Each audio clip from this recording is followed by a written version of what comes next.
Oke, Shalom Bapak Ibu. Kita lanjut pelajaran BI level 2, pelajaran ke-16.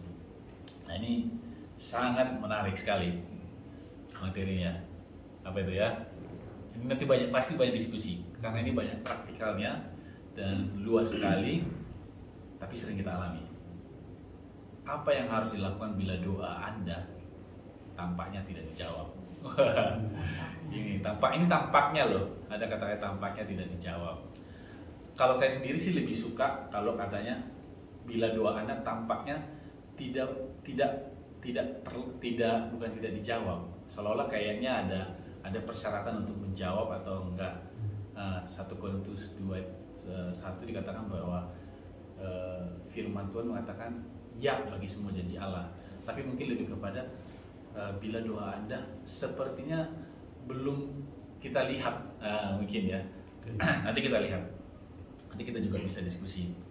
Nah, arti doa ini bagi saya pribadi juga dulu masih mungkin lebih kepada kayak list, ini ya, list permintaan. Ada pokok doa nggak? 1 ini. Nah, tapi kalau kita nanti sebenarnya doa ini adalah satu bentuk komunikasi interaksi kita dengan Allah. Saya lihat kemarin ada gini, kamu tidur sambil berdoa, kamu duduk sambil berdoa, kamu nyetir sambil berdoa. Artinya memang sepanjang saat kita tuh berdoa. Dan bahkan sebenarnya kita itu, Tuhan Yesus bilang, kamu nggak mendapat apa-apa karena kamu belum berdoa. Artinya banyak yang kita nggak sesuai dengan apa yang kita pikirkan, yang kita harapkan, karena sebenarnya kita nggak berdoa, atau ada salah sesuatu kita salah berdoa. Nah, di sini kita nanti bahas. Tapi intinya bahwa doa itu bukan cuma sekedar list permintaan. List permintaan ada di doa itu, tapi itu bukan hanya itu. Doa itu adalah bentuk komunikasi interaksi kita dengan Tuhan. Nah, bahkan sebenarnya kalau kita pelajarin doa ini tuh, hubungan kita dengan Tuhan, doa itu merupakan istilahnya privilege-nya kita sama Tuhan. Saya nggak tahu kalau teman-teman di sini punya nomor pribadinya Jokowi dan Jokowi pasti ngangkat, mungkin akan sering kita telepon. Ya enggak? Ada nomor pribadi Jokowi, pasti akan Pak, minta tolong dong ini. Jokowi mungkin hanya menguasai Indonesia, dan mungkin pertama kita juga saya nggak tahu, mungkin kalaupun dia ada jaminan bahwa dia akan selalu menjawab, tapi kan kita nggak terlalu kenal dia ya, dan belum terlalu terbukti. Kita punya nomor telepon Tuhan yang penguasa semua langit ini, dan bukan cuma penguasa, yang udah membuktikan kasihnya pada kita. Yohanes 3:16, dia memberikan satu-satunya anaknya, dia udah memberikan kasihnya. Jadi itu harusnya menjadi privilege loh. Ini lebih daripada nomor teleponnya Jokowi. Nah, jadi akhirnya ada satu nah, makanya saya bilang ini bukan cuma sikap berdoa, itu bukan cuma sikap. Itu salah satu, bukan cuma sikap kita lipat tangan, tetap tutup mata, itu bagian dari doa. Tetapi sehari-hari itu ada hubungan kita. Karena apa? Kita berbicara dengan penguasa semua ini, menciptakan semua itu, dan bahkan bukan cuma penguasa, tapi orang yang mengasihi kita, orang yang udah mati buat kita menyerahkannya. Nah, pasti itu kita akan semangat untuk nelpon, untuk berbicara. Nah, itu. Nah, kalau kita mengerti ini, akhirnya memang ada kerinduan dalam hati kita arti doa. Kita juga lagi pelajarin ini di sekolah, kita juga lagi pelajarin. Kita masuk sekarang sekali sebulan ada prayer meeting, kita mempelajari doa. Dan kalau kita bisa pelajari itu luar biasa ternyata arti doanya. Nanti ini kita bisa saling sharing nanti. Nah, Alkitab dijelaskan apa yang bukan doa. Apa sih yang bukan doa? Mengulang-ulang kata-kata tanpa maksud atau penuh pengulangan yang tidak bermakna. Jadi ya, kalau kita mengucapkan even itu ada di Alkitab, tapi kalau kita bilang itu tanpa ada artinya dan penuh pengulangan yang nggak bermakna, termasuk doa Bapa Kami, ya itu bukan doa. Bapa Kami Saudara. Kalau kita dulu ada setan, ada Bapa Kami yang sudah terus kenal dan lalu kecil sambil lari. Sambil lari. Kita ngucapin doa, kita sambil lari. Atau berdoa dengan menyombongkan diri, memamerkan kekudusan. Kalau yang tadi itu contohnya di Matius 6 ayat 7, ada di Lukas 18 juga. Saya kita coba baca Lukas 18 ayat 11 sampai 12. Lukas 18, sebentar ya.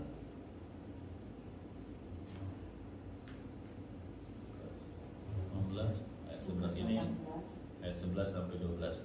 Ini orang Farisi. Orang Farisi itu berdiri dan berdoa dalam hatinya begini, ya Allah, aku mengucap syukur kepadamu karena aku tidak sama seperti semua orang lain, bukan perampok, bukan orang alim. Nanti kita bisa baca di situ. Iya, ada juga dulu di tempat persekutuan saya yang lama ya, atau di mungkin beberapa gereja yang mungkin cenderung kayak tradisional gitu, ya doa itu pengulangan bahkan dibumbui dengan kata-kata yang indah. Istilahnya bagus banget ya doanya, kata-katanya itu kata-kata yang apa, kalau kita di Batak itu kan, waduh, pemilihan katanya itu benar-benar pemilihan kata yang berseni. Nah, tapi bukan hubungan lagi dengan Tuhan. Nah, itu bukan jenis doa. Kemudian berdoa maksud memperjuangkan atau menarik perhatian orang lain. Tadi juga di Matius, bahkan sebenarnya orang munafik suka berdoa. Orang munafik suka berdoa. Kemudian juga ada di Yakobus 1 ayat 6 sampai 7, berdoa dengan hati yang tidak terpaut pada Tuhan dan tanpa kepercayaan.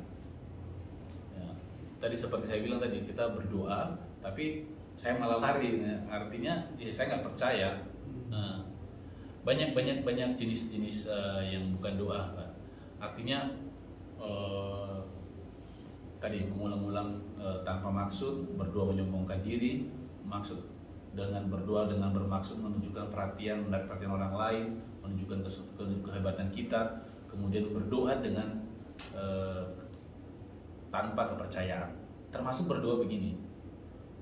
Sebenarnya kalau kita jujur ya, kalau kita berdoa misalkan nih, Tuhan tolong, kalau jika itu kehendak-Mu, sembuhkanlah dia. Nah sebenarnya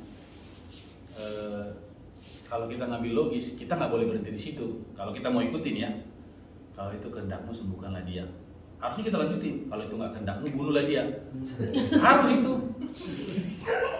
Loh, berarti kalau kehendak-Mu, sembuhkanlah dia. Kalau nggak kehendak-Mu, bunuh dia. Itu logiknya sebenarnya. Nah itu bukan doa. Ya harus itu. Kalau itu kehendak-Mu Tuhan, sembuhkan dia. Kalau itu nggak kehendak-Mu, bunuhlah dia. Itu logis sebenarnya. Cuma kan kita nggak berani bilang terakhirnya. Nah. Tapi itu logis sebenarnya kalau itu kehendak Tuhan. Nah itu bukan doa. Itu nggak tahu kehendak Tuhan.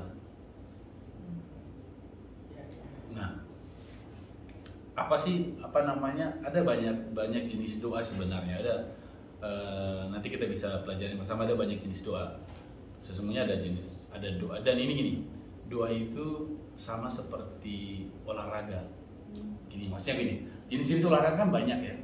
Ada olahraga basket, ada olahraga sepak bola, berenang. Nah, kita buat nggak peraturan sepak bola ke basket? Nggak boleh kan? Di sepak bola nggak bisa peraturan basket, nggak bisa pegang bolanya. Nah, jenis-jenis doa juga ada beberapa peraturannya. Ada namanya doa iman. Doa iman itu contoh, doa iman yang Tuhan Yesus bilang ke gunung, perkatakan ke gunung, Markus 11, dia akan berpindah ke sana. Itu doa-doa iman. Nah, ada doa penyerahan diri, yang seperti bilang tadi, penyerahan diri, yang seperti doa Tuhan Yesus yang di Taman Getsemani, yang dia mengatakan, jika ini kehendak-Mu, lalukanlah cawan ini. Ini bentuk penyerahan diri kita. Nah, ada banyak doa juga, ada ucapan syukur. Paulus banyak mengucapkan itu. Aku mengucap syukur di dalam doaku kepadamu. Banyak sekali doanya itu. Nah, ini tuh kita nggak bisa combine ya. Makanya ini kadang-kadang kesalahan kita di situ. Kita membuat tim, misalkan ini, doa iman itu peraturannya doa penyerahan diri. Doa iman itu gini, doa iman adalah doa kita harus kepada hal-hal yang kita sudah tahu kehendak Tuhan. Soal kesembuhan, soal misalkan pelepasan dan lain-lain. Itu kita nggak bisa bikin seperti yang saya bilang tadi. Jika ini kehendak-Mu, kita udah tahu kehendak Tuhan, kita pengen sembuh. Kita bahkan sudah sembuh. Kehendak Tuhan bahkan 2 Korintus 8:9 kita sejahtera, kita prosper. 1 Yohanes 3 Yohanes 1 ayat 2, bahkan kita prosper. Nah, hal seperti itu adalah doa iman. Kita perkatakan ke gunungnya supaya gunungnya berpindah. Nah kita nggak bisa campur adukan. Contoh kita berdoa misalkan kita pengen diutus pelayanan kemana-mana. Nah itu memang kita perlu doa penyerahan diri. Tuhan, mana yang menjadi kehendak-Mu, berikan aku pengertian. Contoh di Yakobus 1 ayat 5 dikatakan di situ, saya baca di Yakobus 1 ayat 5. Kalau kamu kekurangan hikmat,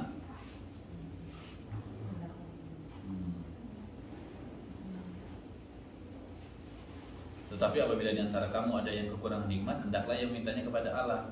Nah ini kayak doa penyerahan diri. Kita meminta hikmat, Tuhan kasih dong pekerjaan mana yang Kau pilih. Nah hal seperti itu. Nah kita nggak bisa bikin di dalam nama Tuhan Yesus Kristus. Sekarang dulu istilahnya ya, mau punya rumah dalam nama Tuhan Yesus Kristus, rumah ini jadi milikku, mobil ini jadi milikku. Saya nggak tahu dulu, katanya sih ada dipegang mobil atau dipegang dikelilingi rumahnya. Nah itu bukan doa iman. Kita jangan mencampur, kita seringnya di situ kita mencampur adukan. Kita memasukkan doa yang ini ke sini, aturannya jadi berantakan. Doa iman itu adalah doa kehendak. Dulu saya misalkan contoh gini, saya sadari pribadi, saya pernah bilang nih, saya sebenarnya lebih yakin berdoa kalau doa kesembuhan daripada doa pekerjaan. Karena doa kesembuhan itu sudah jelas, ada Tuhan sudah menyembuhkan daripada pekerjaan. Ya saya butuh hikmat. Nah itu saya butuh hikmat dan butuh lebih tenang. Kalau kesembuhan itu ayo kita perkatakan. Jadi karena itu kehendak Tuhan yang jadi. Nah tapi itu nggak bisa dicampur adukan. Tetapi sebenarnya doa itu istilahnya doa yang paling banyak di Alkitab itu sebenarnya doa ucapan syukur. Kalau kita banyak masuk di situ, sebenarnya doa kita yang lain itu hanya sedikit-sedikit sebenarnya. Doa iman itu ada, tapi ada bukan berarti nggak bisa dikatakan situ ya. Tetapi sebenarnya doa itu yang paling banyak itu doa ucapan syukur. Termasuk bahkan kayak contoh Paulus yang di penjara ya, mereka pada saat di penjara paling dalam mereka masih mengucap syukur kepada Tuhan. Bahkan setelah mengucap syukur, penjaranya terbuka. Nah, jadi banyak jenis-jenis doa. Ada juga apa yang perlu kita minta dalam doa. Tadi doa hikmat, kemudian doa pertumbuhan rohani dan kekudusan. Nanti kita bisa saya kasih ayatnya juga 1 Tesalonika 5 ayat 23 supaya kita bisa bertumbuh dalam roh, tubuh dan jiwa, supaya kita bertumbuh. Kemudian nah, yang paling penting sebenarnya ketika kita berdoa adalah kita harus tahu kehendak Tuhan. Nah, berdoa tanpa tahu kehendak Tuhan itu tadi kita jadi salah masuk peraturan basket, masukin peraturan bola. Nah, jadi lebih baik kalau saya bilang jangan berdoa dulu. Jangan berdoa dulu kalau nggak tahu kehendak Tuhan. Karena kamu akan memberikan semua macam pengetahuan, ketidakpercayaanmu. Jangan berdoa dulu, cari tahu kehendak Tuhan mengenai itu. Maksudnya jangan berdoa yang intinya kedua itu kan hubungan Tuhan, tapi jangan langsung kayak oke, aku malam ini Tuhan tolong gini. Tapi kita nggak tahu kehendak Tuhan. Cari tahu dulu kehendak Tuhan mengenai itu. Kita kan sedikit berdoa. Nah, cari tahu kehendak Tuhan di situ. Kemudian kalau kita sudah tahu itu, kemudian kita juga perlu tadi pertimbangkan kehendak Allah mungkin karena tadi kehendak Allah itu mungkin berbeda dengan kehendaknya kita. Jadi karena gini, kenapa saya bilang jangan langsung minta dulu? Mungkin perkataan saya bukan langsung berdoa, tapi jangan langsung minta dulu, karena kita nggak tahu istilahnya kehendaknya Allahnya itu dengan kehendaknya kita. Nanti ketika langsung kita meminta itu tadi, wah doaku nggak dijawab, karena ada istilahnya 3 jawaban doa. Ya, tidak, tunggu dulu. Nah, 2 Korintus 1 ayat 20 mengatakan ya. Nah, kenapa kita jawabnya tidak? Karena kita yang salah berdoa, kita nggak tahu kehendak Allah, kita mau minta B, padahal itu bukan kehendaknya Tuhan. Nah, kita perlu tahu kehendak Tuhan. Kemudian kita menyelidiki motivasi doa kita. Maksudnya gini, coba kita baca Yakobus 4 ayat 3. Yakobus 4 ayat 3.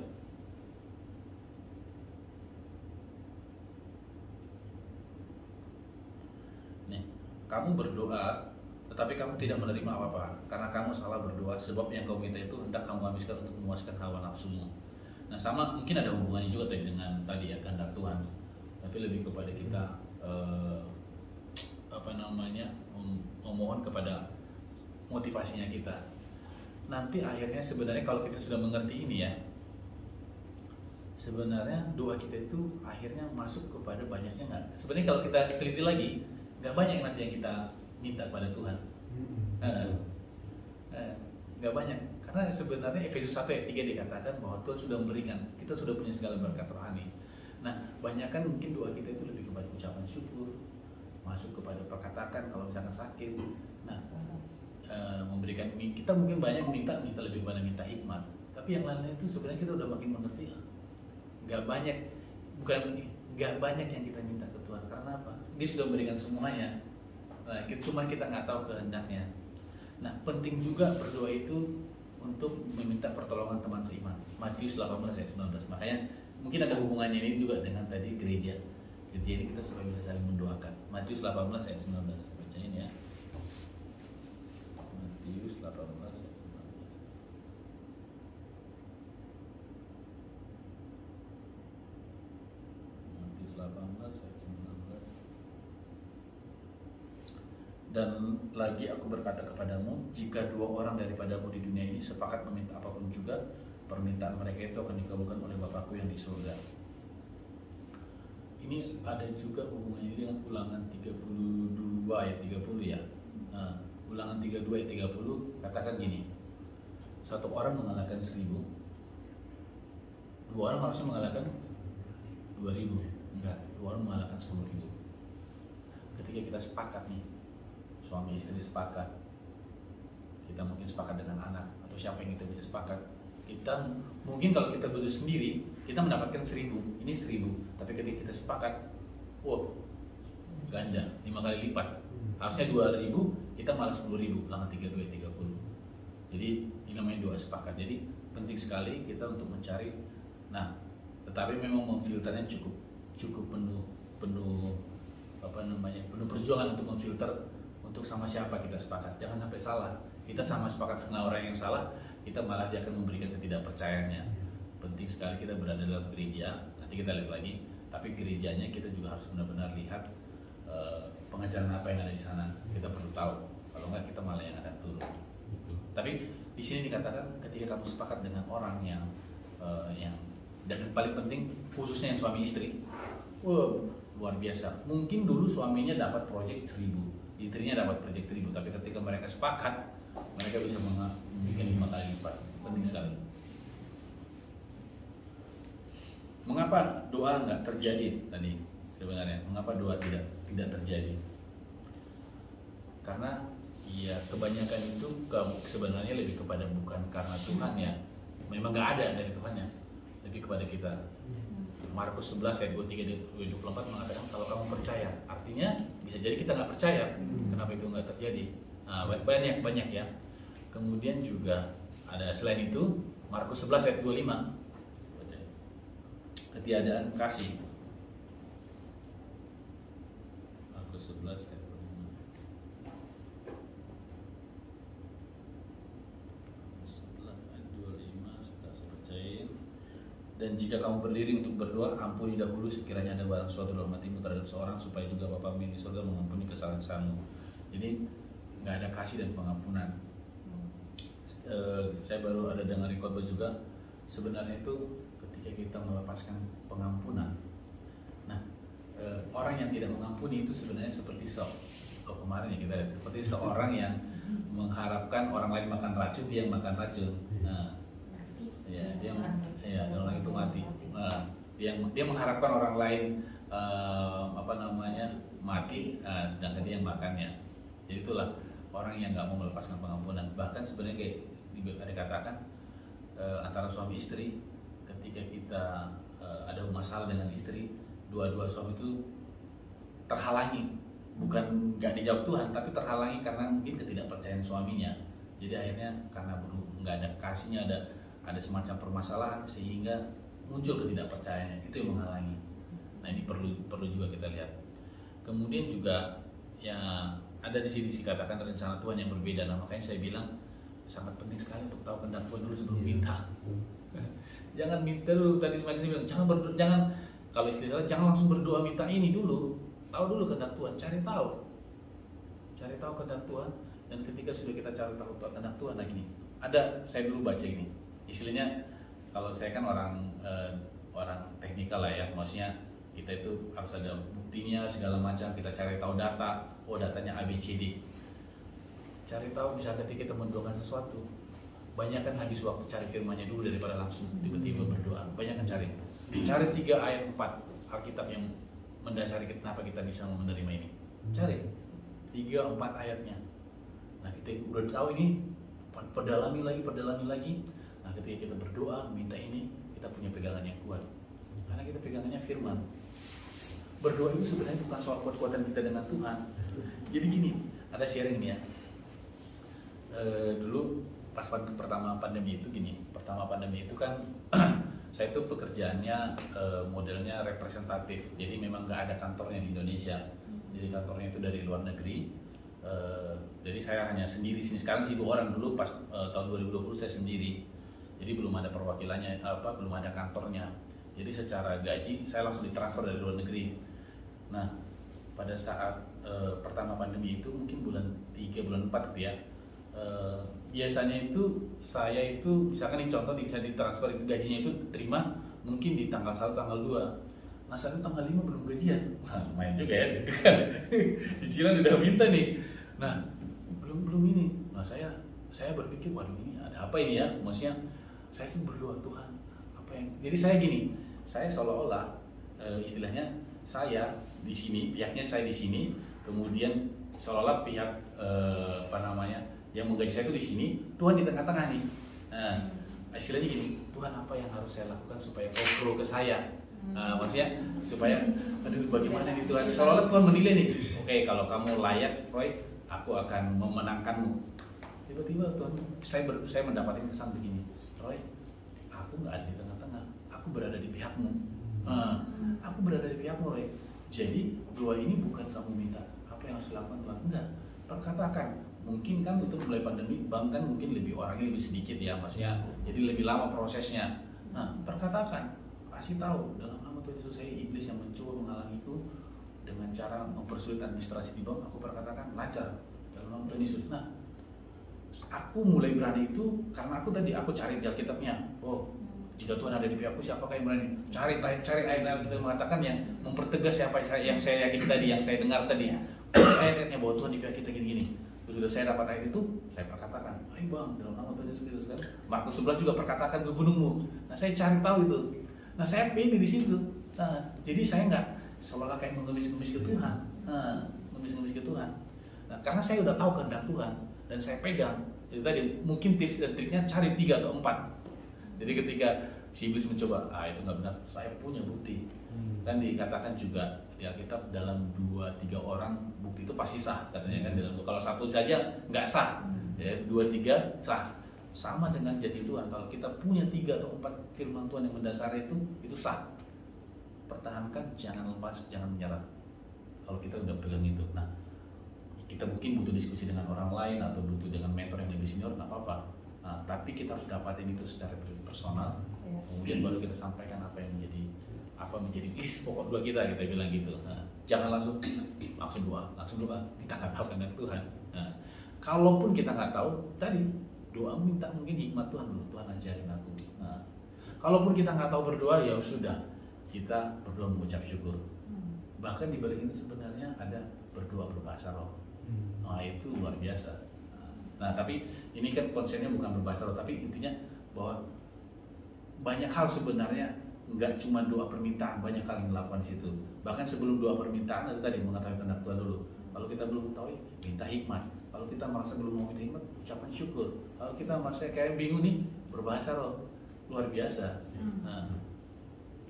Nah itu kenapa doa tidak terjadi. Nah ada contoh kasus di Alkitab tentang doa Daniel. Sebenarnya mengenai jawaban doa. Kita coba baca pelan ya.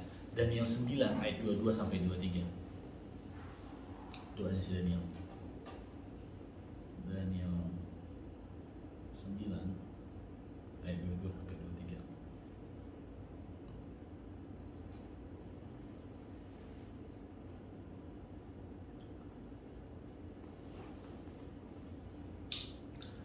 Nah saat itu sebelumnya sebenarnya ayat 20-nya itu Daniel berbicara dan berdoa mengaku dosanya dia. Nah ini ada beberapa hal yang nggak perlu kita lakukan lagi. Kita nggak perlu mengaku dosa bangsa-bangsa kita, Tuhan sudah menghapuskannya. Nah, sementara aku bicara dalam doa, Terbanglah dengan cepat ke arahku Gabriel, ayat 21-nya ya, dia yang telah boleh dengan peringatan. Terus dikatakan di ayat 22-nya, lalu ia mengajari aku dan berbicara dengan aku, Daniel, sekarang aku datang untuk memberi akal budi kepadamu untuk pengertian. Ketika engkau mulai menyampaikan permohonan, keluarlah satu firman. Artinya ketika dia berdoa, langsung keluar firman. Artinya langsung jawab. Nah, mungkin kalau istilah di KRS itu, ya mungkin butuh 2-3 menit untuk malaikatnya tadi datang. Artinya doanya langsung dijawab di Daniel 9. Nah, ada case yang lain. Ada case yang lain di Daniel 10. Coba baca. Daniel 10 ayat 11 sampai 12. 11 sampai 12.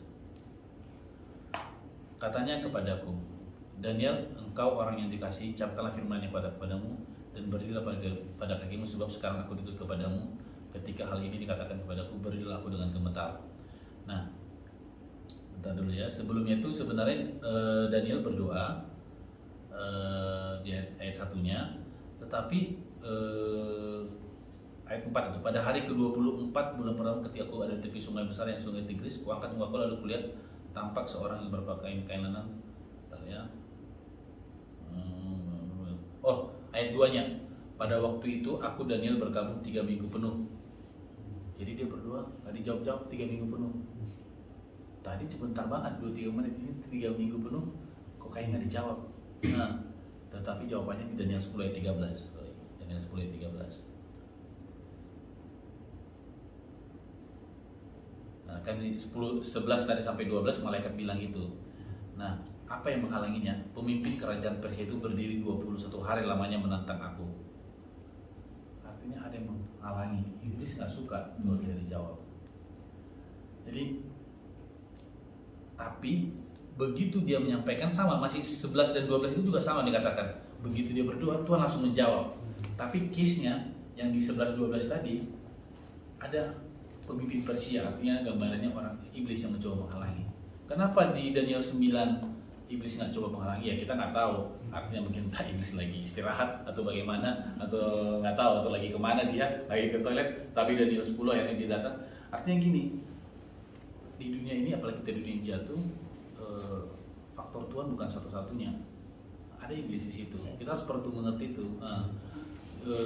Bukan saya bilang Tuhan nggak berkuasa di sini, tapi ada banyak hal lain.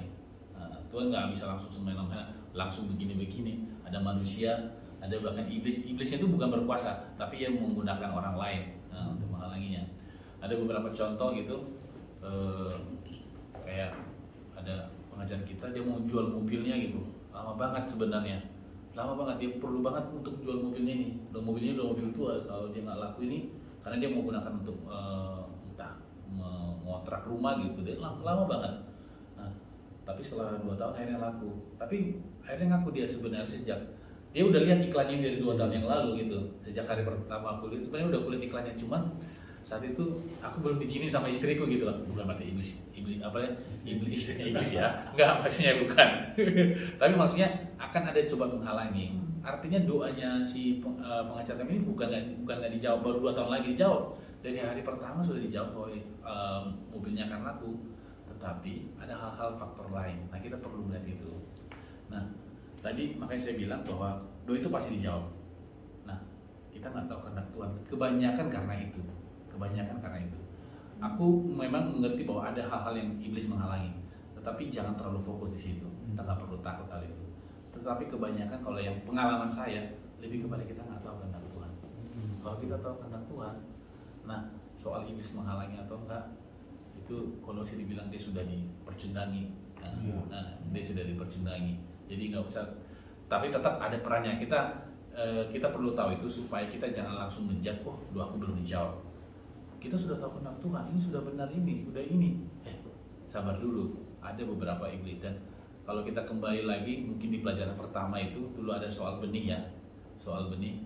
Nah, bahwa proses kita ketika kita tahu firman Tuhan itu kan ada prosesnya juga, ada proses waktu, ada proses bulir-bulirnya dulu, tangkainya. Nah itu juga berlaku untuk semua proses. Jawaban doa kita juga salah satunya.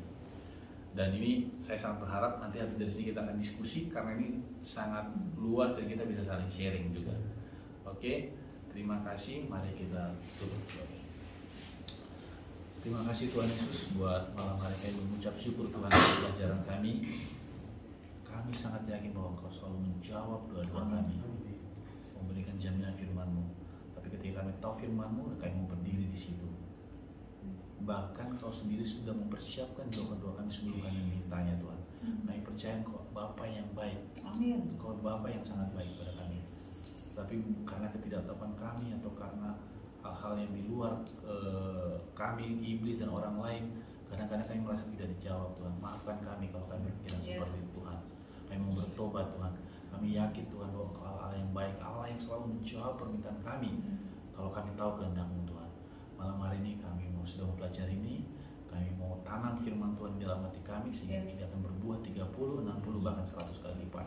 Di dalam nama Tuhan Yesus kami berdoa. Amin.